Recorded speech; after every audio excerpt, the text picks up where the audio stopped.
नमस्कार दोस्तों, स्वागत है आपका एग्जाम गुरुजी के डेली करंट अफेयर्स में। मैं हूं नीलेश और मध्य प्रदेश के साथ साथ राष्ट्रीय अंतर्राष्ट्रीय खबरों पे आप सभी का स्वागत करता हूं। यहाँ पर हमारा जो फोकस रहता है करंट अफेयर में, राष्ट्रीय और अंतर्राष्ट्रीय में हमारे एमपीपीएससी और साथ में जो व्यापम के एग्जाम होते हैं उन पर रहता है।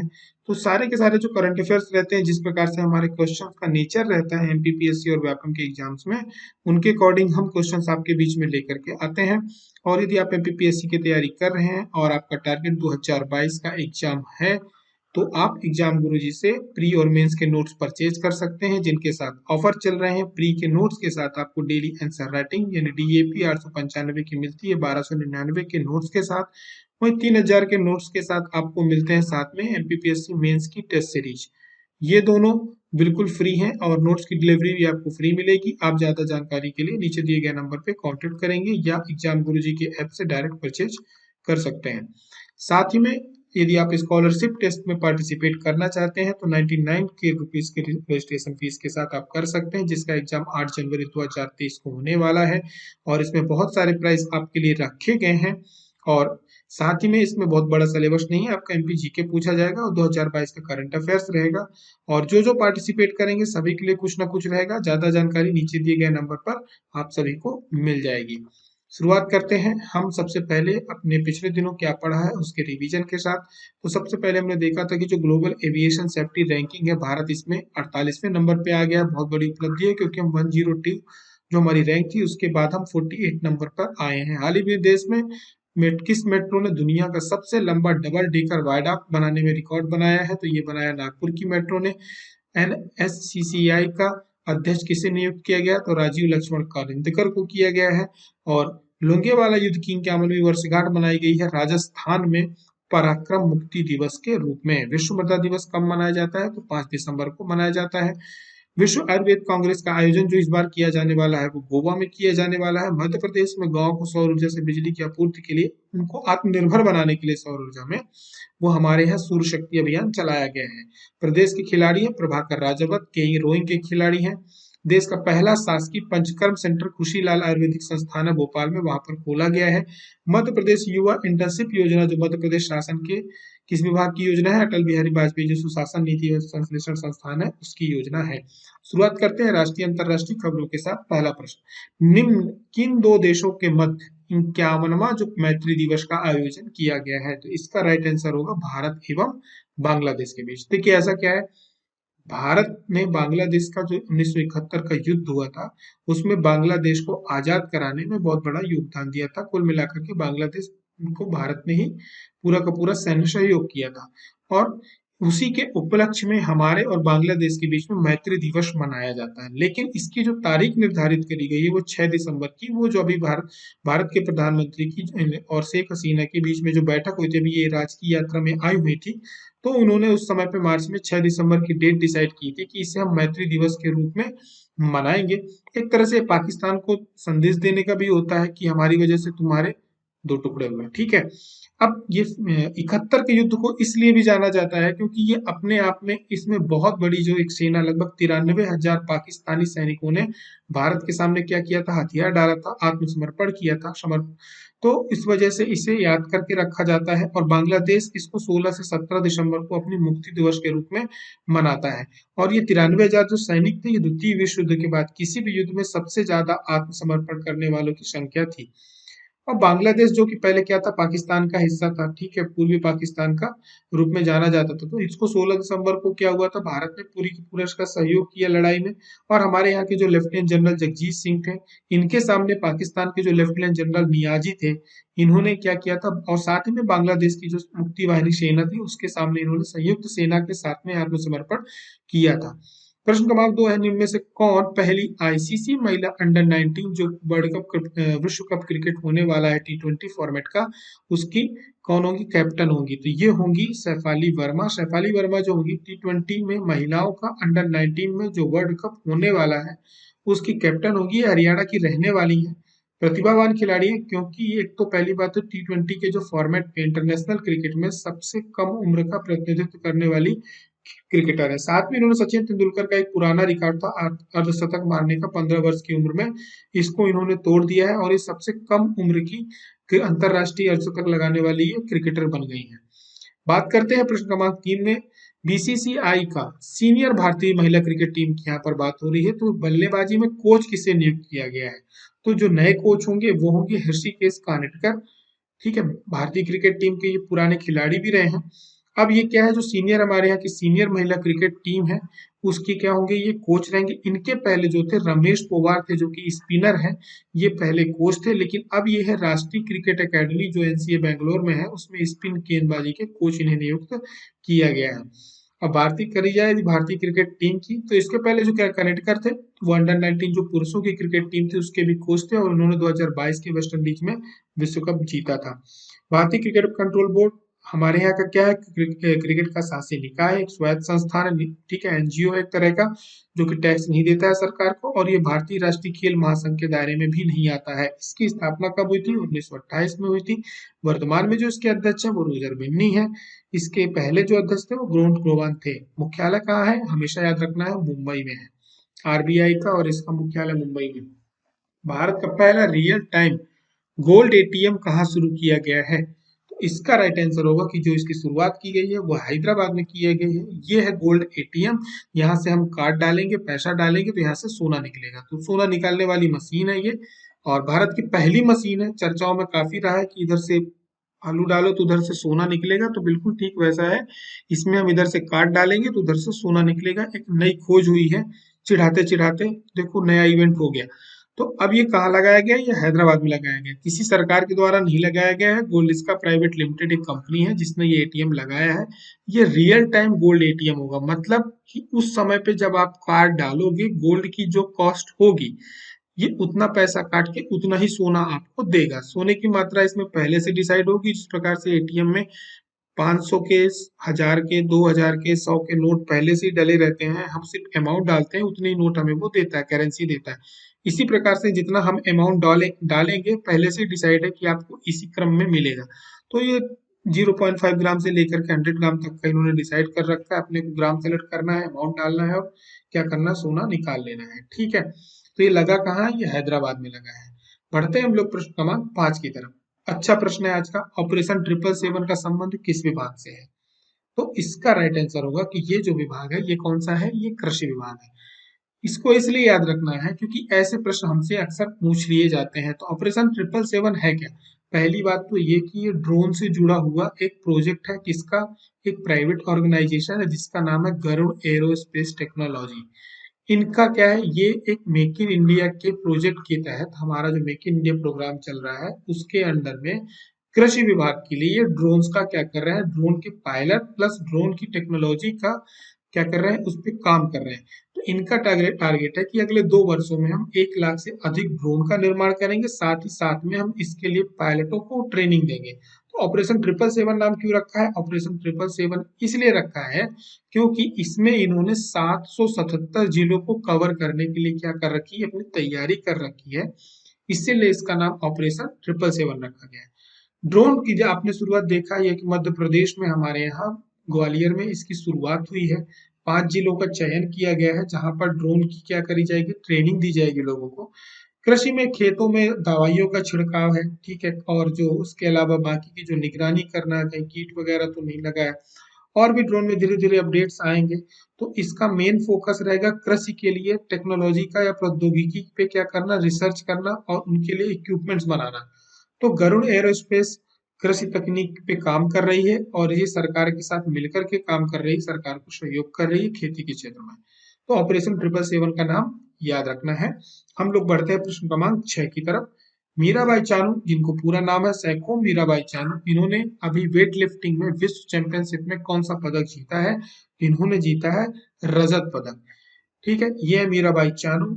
ये रहने वाली कहाँ की है? मणिपुर की रहने वाली है। इनका जन्म जो हुआ है इम्फाल में हुआ है। अभी हाल ही में जो कोलंबिया के बैगोटा में वर्ल्ड चैंपियनशिप चल रही है किसकी, वेट लिफ्टिंग की, वहां पर इन्होंने अपने जो वेट 49 केजी का वेट है उस पे इन्होंने रजत पदक जीता है। और इसके पहले इन्होंने 2017 और 19 में भी जीता था। और इसके अलावा इनकी बात करी जाए 2022 पेरिस में, ये 2000 यहाँ पे जब ये पदक जीते हैं तो ये क्वालिफाई करेंगे किसके लिए, 2024 के ओलंपिक के लिए। ये आयोजन उसी के लिए चल रहे हैं। इनका जो है अपने आप में जो राष्ट्रमंडल गोल्ड कोस्ट है वहां पे इनका विश्व कीर्तिमान का रिकॉर्ड भी है। और सबसे प्रमुख बात यह है कि अब जो मीराबाई हैं, इन्होंने वेट लिफ्टिंग में एक ही मात्र रजत पदक जीतने वाली महिला है। और इन्होंने जब 2021 का ओलंपिक हुआ था तो इन्हीं के पहला पदक इन्होंने ही जीता था। यहीं से हमारे देश की पदक जीतने की शुरुआत हुई थी। साथ में कर्णम मल्लेश्वरी के बाद ये पहली में दूसरी महिला है जिन्होंने कोई पदक जीता है, लेकिन रजत रजत पदक जीतने वाली ये पहली खिलाड़ी है महिलाओं में। आगे बढ़ते हैं, मध्य प्रदेश के किस जिले में मल्टी मॉडल लॉजिस्टिक पार्क की स्थापना की जाएगी?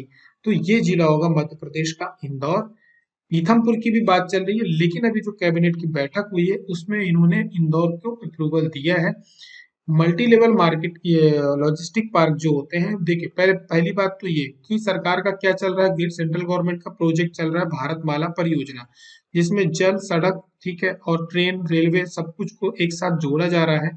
किसके लिए? लॉजिस्टिक के लिए। लॉजिस्टिक वाहनों का आवागमन जो हमारा माल ढोते हैं, ठीक है। तो अब कई बार प्रॉब्लम क्या जाती है कि अब कोई नागपुर से मटेरियल चला, वो कहाँ है? इंदौर।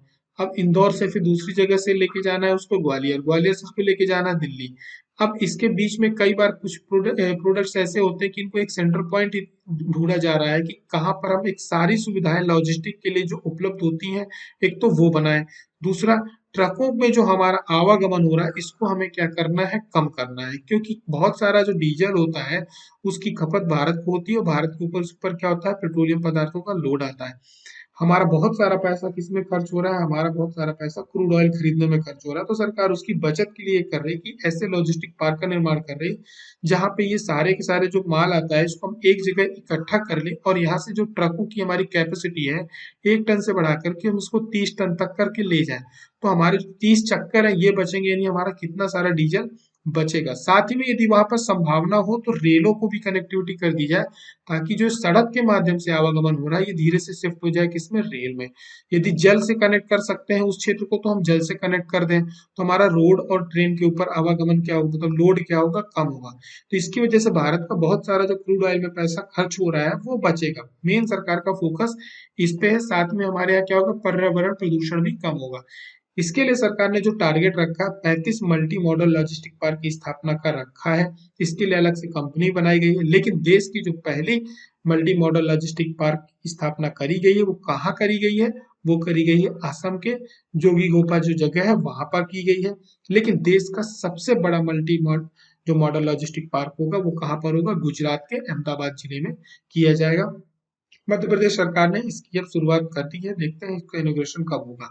आगे बढ़ेंगे, बात करेंगे प्रश्न क्रमांक 8 में, मुख्यमंत्री पिछड़ा वर्ग तथा अल्पसंख्यक उद्यम स्वरोजगार योजना 2022 में कितने राशि तक की योजना स्वीकृत की जाएंगी? तो इसमें की जाएगी 50 लाख रुपए तक की योजनाएं स्वीकृत की जाएंगी।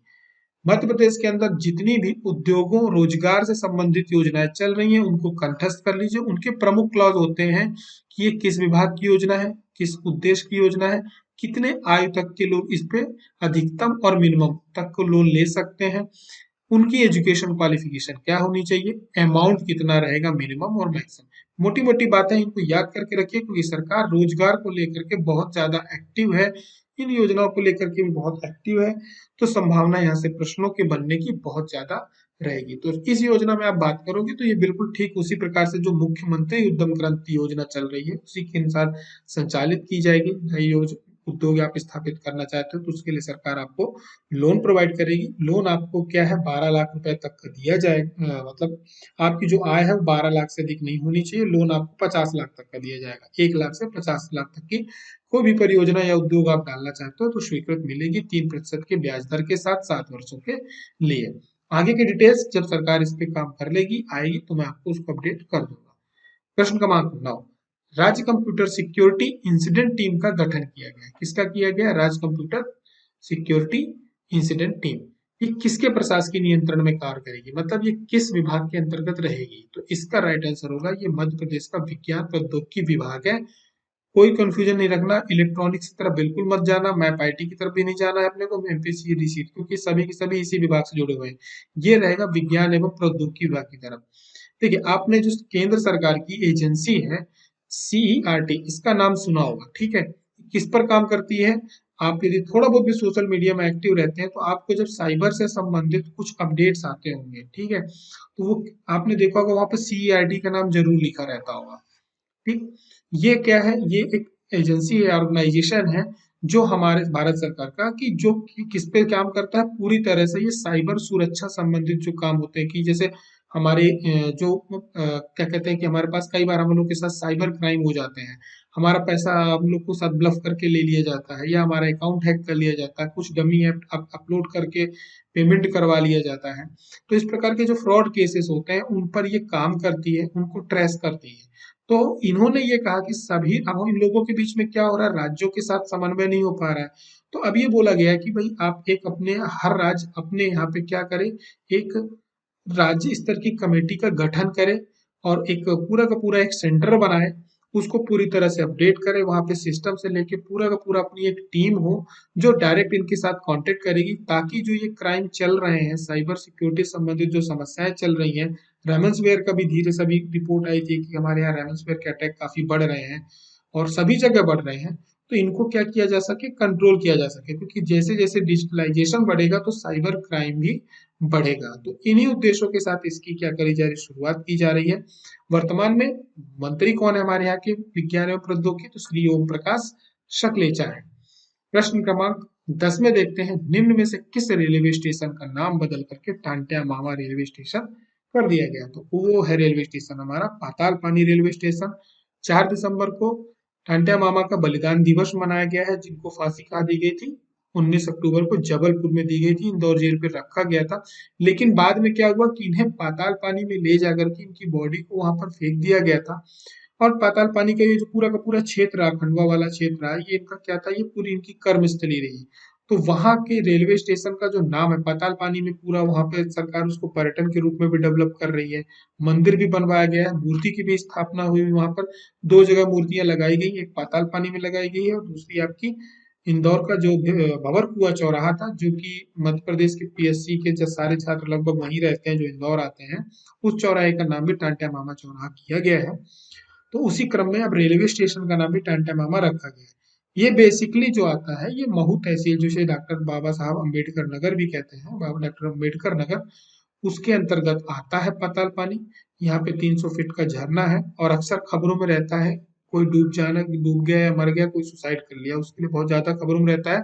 यहाँ पर एक डेमो ट्रेन भी चलती है, यदि आप पर्यटन करना चाहते हैं, जैसे हिमाचल वगैरह में चलती है, उसका आनंद लेना चाहते हैं तो इस पे ले सकते हैं। महू से लेकर के पाताल पानी तक वो चलती है। तो उस स्टेशन का नाम जो रखा गया है वो रख दिया गया टांटा मामा रेलवे स्टेशन। लेकिन साथ ही में इंदौर में एक बस स्टैंड का निर्माण किया जा रहा है बड़े से, उसका जो नाम रखा जाएगा वो भी टांटा मामा के नाम पे रखा जाएगा। अनुसूचित जाति वित्त विकास निगम के अध्यक्ष कौन है, तो श्री श्रावण सोनकर है। आप सभी से एक प्रश्न पूछा था, चंदेरी शहर की स्थापना किस शासक ने की थी, आप सभी के उत्तर लगातार मिलते हैं। आप विशेषकर आप हो गए, रिमी पटेल हो गई, चंद्र किरण हो गए, शमशेर हो गए, नीलमा हो गई, आप सभी लोग लगातार एक्टिव रहते हैं, ये बहुत अच्छी बात है, हमें भी आपके कमेंट का इंतजार रहता है। ठीक है, साथ में नजीम और मनोज, आपने भी कमेंट किया, आप सभी के कमेंट काफी अच्छे थे और लगभग आप सभी ने उतनी जानकारी दे दी है जितनी जानकारी होनी चाहिए कि चंदेरी शहर की जो स्थापना करी थी ये कीर्तिपाल ने करी थी। लेकिन चंदेरी फेमस किसके लिए है, अपनी साड़ियों के लिए फेमस है, हैंडलूम साड़ियां जो वहां पर सिल्की बनती है उसके लिए फेमस है। ठीक है, साथ ही में यहाँ पर क्या है, यहाँ पर बैजू बावरा की समाधि भी है, बिल्कुल सही बात है। और इसके अलावा जो ये है बेतवा नदी के किनारे, अशोकनगर बेतवा नदी के किनारे है और ये 8वीं से 9वीं शताब्दी जो प्रतिहार राजवंशों का था उनके अधीन यहाँ पर ये रहा है। और प्रतिहार राजवंश के जो 10वीं 11वीं शताब्दी में इस शहर की स्थापना करी थी और कीर्तिपाल ने इसको क्या किया था, अपनी राज्य की राजधानी बना लिया था। ठीक है, और यहाँ पर आप बात करोगे तो हैंडलूम का मैंने बताया ही। और आप सभी के आंसर ठीक रहे, आपको सभी को यदि करंट अफेयर पसंद आता है तो शेयर जरूर करा करें। जैसे आप लोगों को एक मोटिवेशन की आवश्यकता होती है, उस प्रकार से हमें भी मोटिवेशन की आवश्यकता होती है। और करंट अफेयर्स में यदि कोई आप सभी के सुझाव है तो वो भी हम उसको फॉलो करते हैं। आप सभी करंट अफेयर कैसा लग रहा है, थोड़ा सा समय निकाल लिया करिए, हम 3 से 4 घंटे का समय निकाल सकते हैं। तो एक बार यदि आपको पसंद आ रहा है तो शेयर करना नहीं भूला करें। चलते चलते आप सभी के लिए आज का होमवर्क, निम्न में से किसने मान कुतूहल नामक एक संगीत ग्रंथ की रचना करी है। बहुत ज्यादा पीएचडी नहीं करनी है, सीधे से उस व्यक्तित्व का नाम बताना है कौन है। व्यक्तित्व के बारे में यदि 2 से 3 बातें आपको मालूम है, वो बतानी है, ठीक है? उसके अलावा आपको उसके बहुत ज़्यादा डिटेल्स में नहीं जाना, हमें उस व्यक्तित्व पे फोकस करके रखना है, बहुत ज़्यादा डिटेल नहीं, 4 से 5 लाइन। जो डेली के क्वेश्चंस होते हैं, आप इसमें ज़्यादा से ज़्यादा 4 बिंदु रखा करें और क्वेश्चन पे फोकस रहा करें, 4 से 5 बिंदु, इससे ज़्यादा नहीं रखनी। आंसर क्या है, नीचे कमेंट बॉक्स में ज़रूर बताएँ और जिनके आंसर सही होंगे, एग्जाम गुरुजी उनको लाइक देगा, जिनके अच्छे और बढ़िया आंसर डिटेल्स के साथ होंगे उनको गुरुजी हट देंगे। आप सभी समझ जाएंगे यहाँ पर हमें कुछ ना कुछ सीखने को मिलने वाला है। ठीक है, हमारी और आपकी मुलाकात अगले करंट अफेयर्स में होती है, तब तक आप सभी अपना ध्यान रखेंगे। और यदि आपको ध्यान रखने के साथ पीएससी की तैयारी भी करनी है तो एग्जाम गुरुजी में ऑफर्स चल रहे हैं, आप इनका लाभ उठा सकते हैं। ये ऑफर सभी दिसंबर में खत्म हो जाएंगे। तब तक के लिए अपना ध्यान रखें। जय हिंद, जय भारत।